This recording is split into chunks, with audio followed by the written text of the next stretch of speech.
The last birthday card my grandmother ever gave me arrived 2 weeks before she died. Inside the envelope, tucked beneath the usual $20 bill and handwritten note, was a tiny key taped carefully beside a sentence underlined twice in blue ink. Some truths only survive after funerals. At the time, I assumed medication or painkillers made her cryptic. Grandma Eleanor loved crossword puzzles and mystery novels. Dramatic wording fit her personality. I put the key in my kitchen drawer and didn't think about it again until 3 months later when my mother tried convincing me to surrender the house Grandma left me. That's when everything started unraveling. My name is Leah Carter, and until 34 years old, I believed my family's biggest problem was favoritism. My older sister Melanie had always been treated like the fragile center of the universe while I became the reliable backup daughter expected to absorb disappointment gracefully. Melanie married young, divorced dramatically, then remarried another man with 2 kids and endless financial problems. Every family conversation somehow revolved around what Melanie needed. Rent money. Childcare. Emotional support. She's overwhelmed, Mom constantly explained whenever boundaries came up. Meanwhile, I owned a small bookkeeping business, paid my bills independently, and rarely asked anyone for help. Families like mine interpret independence as reduced emotional value eventually. If one child screams louder, the quieter child slowly disappears into obligation. Grandma Eleanor was the exception. She saw everything. Never loudly. Never confrontationally. But she noticed. She noticed when Mom paid Melanie's electric bill while forgetting my college graduation entirely because Melanie was having a hard week. She noticed when Christmas gifts became increasingly unequal after Melanie had children. She noticed the way I automatically cleaned kitchens after family dinners while everyone else relaxed in the living room. "You make yourself too useful," Grandma once told me quietly while drying dishes beside me during Thanksgiving. "People start confusing your effort with your purpose." I didn't fully understand what she meant then. I do now. Grandma died peacefully at 87 in her sleep inside the same yellow colonial house she'd lived in since 1968. The house sat on 2 acres outside Asheville with white shutters, a huge magnolia tree out front, and hardwood floors that creaked like old ships. Every family member assumed Melanie would inherit it eventually because she had children and needed stability. Need. The most dangerous word in my family vocabulary. The will reading happened 4 days after the funeral. Melanie arrived already crying dramatically into tissues while Mom rubbed her back supportively. I sat quietly beside my husband Aaron holding stale coffee and emotional exhaustion. Then the lawyer adjusted his glasses and changed my entire life with one sentence. "The property located on Willow Creek Road is hereby left solely to Leah Carter." Silence detonated across the office. Melanie literally stopped fake crying mid-sniffle. Mom blinked repeatedly. "Excuse me?" The lawyer repeated himself calmly. Additionally, Eleanor Carter included a private letter for Ms. Carter. Melanie's face twisted immediately. That makes no sense. There it was. Not sadness. Not surprise. Entitlement interrupted. Mom recovered quickly. Surely there's some misunderstanding.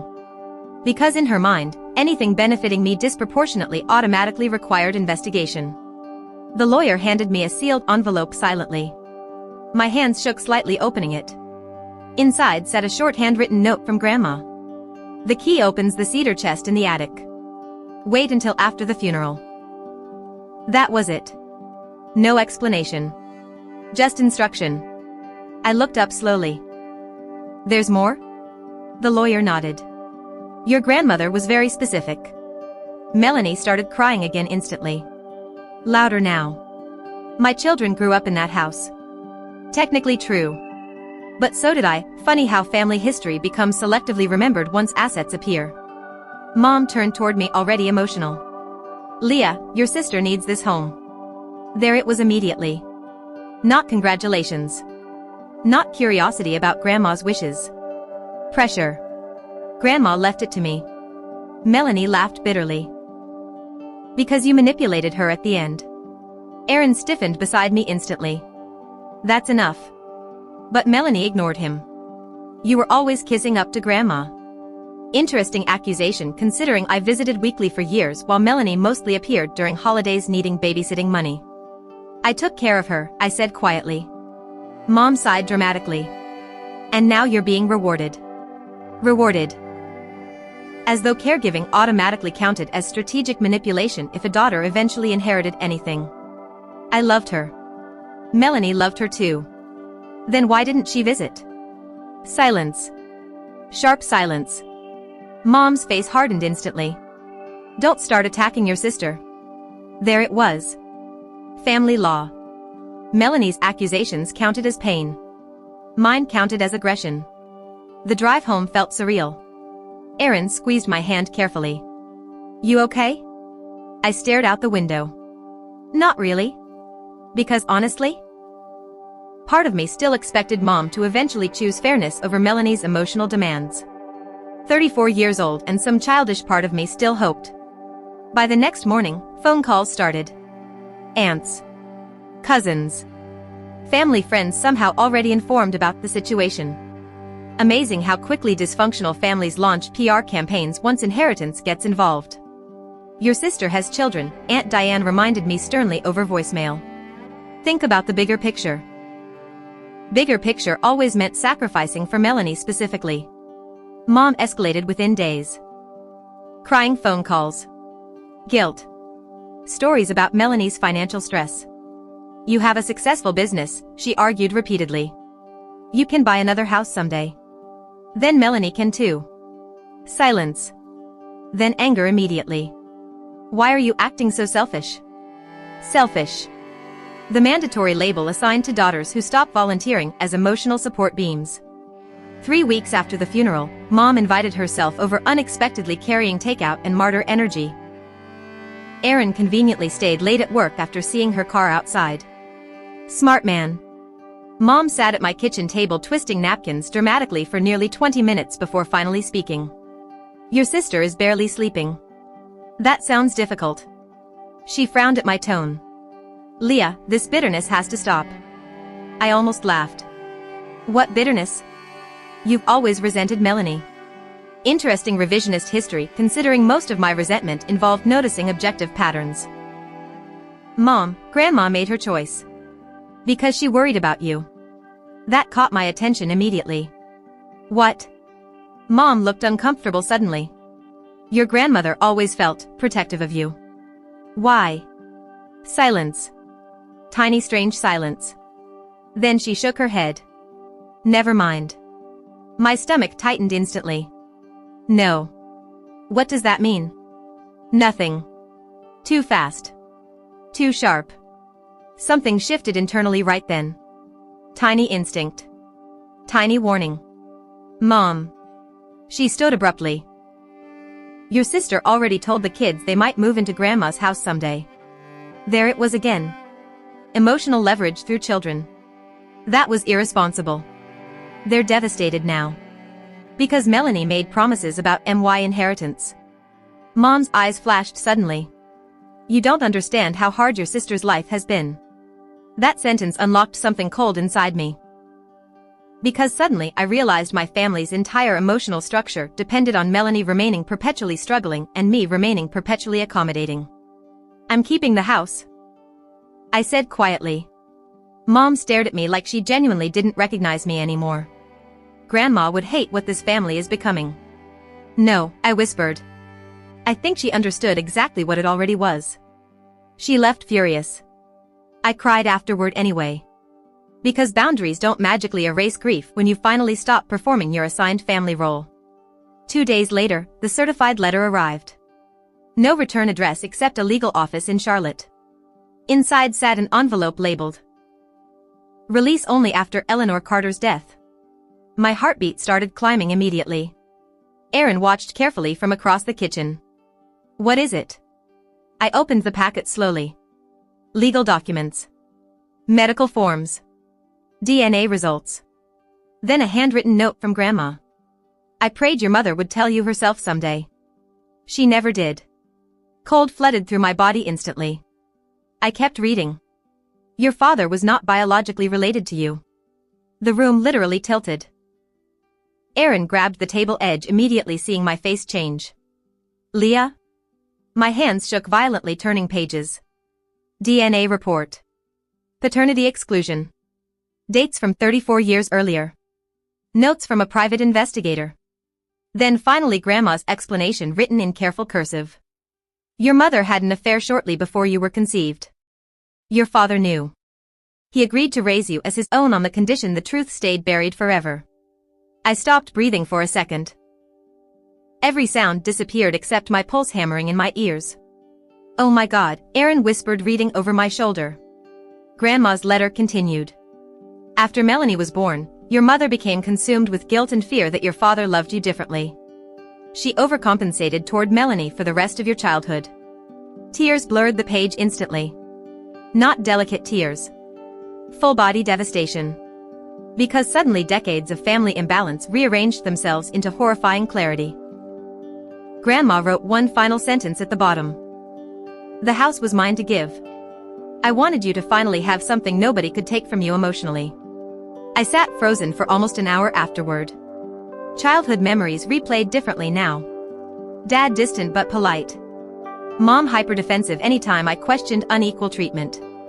Melanie instinctively prioritized as the real family future. My entire identity inside that house built on a secret I never even knew existed.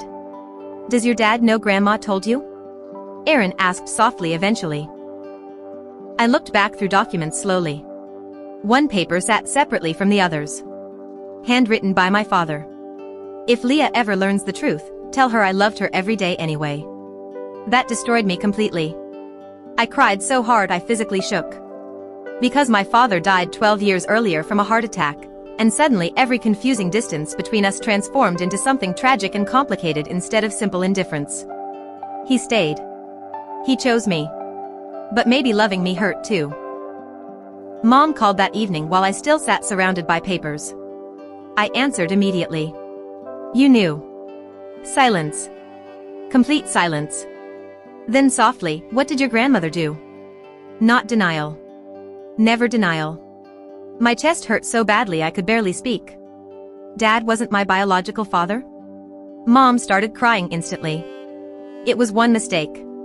One mistake. Interesting description for a secret that shaped 34 years of family dynamics. You treated me differently because of it. No, too quick. Too panicked. Grandma said you overcompensated with Melanie. Your grandmother always judged me. Because she knew. Mom sobbed harder. Your father wanted to protect this family. Family. That word again. Always weaponized after damage already happened. Did Melanie know? I whispered. Silence answered before words did. No, Mom said finally. Never. At least there was that. Why tell me now? She asked shakily. I laughed softly through tears. You didn't. Grandma did. Another long silence. Then quietly, almost childlike, I was afraid you'd stop loving me. That sentence nearly broke me. Because buried underneath all Mom's favoritism and manipulation lived terrified shame rotting quietly for decades. So you loved Melanie harder instead? She cried without answering. Which was answer enough. Telling Melanie happened 3 days later. Worst conversation of my life maybe. She arrived furious, initially assuming I wanted to discuss the house again. Then I handed her the DNA results silently. I watched confusion become disbelief. Then horror. What is this? Read it. By the final page, her hands shook too. Mom knew? I nodded. Melanie sat down heavily, staring into space. All these years, then suddenly tears filled her eyes. That's why she always panicked when we fought. Another memory rearranging itself. You were the safe child, I whispered. I was the threat. We cried together that afternoon for the first time in our adult lives. Not perfectly. Not magically healed. But honestly. And honesty changes families even when it hurts. Mom eventually admitted everything. The affair. Dad's agreement. Grandma's disapproval. Years of overcompensation rooted in guilt and fear. I thought if I loved Melanie enough, nobody would notice the difference, she confessed once quietly. But children always notice. We just don't understand the language for it until adulthood. I kept Grandma's house. Not out of revenge. Because for the first time in my life, something belonged to me without apology attached. Melanie visits sometimes with the kids now. Different energy between us. Less competition. More grief honestly. Dad's old fishing jacket still hangs in the mudroom closet untouched. Sometimes I hold it and think about the impossible emotional weight he carried silently. Loving a child fully while constantly reminded she came from betrayal. Staying anyway. Choosing anyway. The strangest part is this: learning the truth didn't make me feel less like my father's daughter. It made me realize love chosen deliberately may be the most real kind that exists. Blood explains biology. It doesn't explain who stays. And families built on secrets eventually discover something painful. Children can survive hard truths. What damages them permanently is sensing invisible conditions around love their entire lives without understanding why.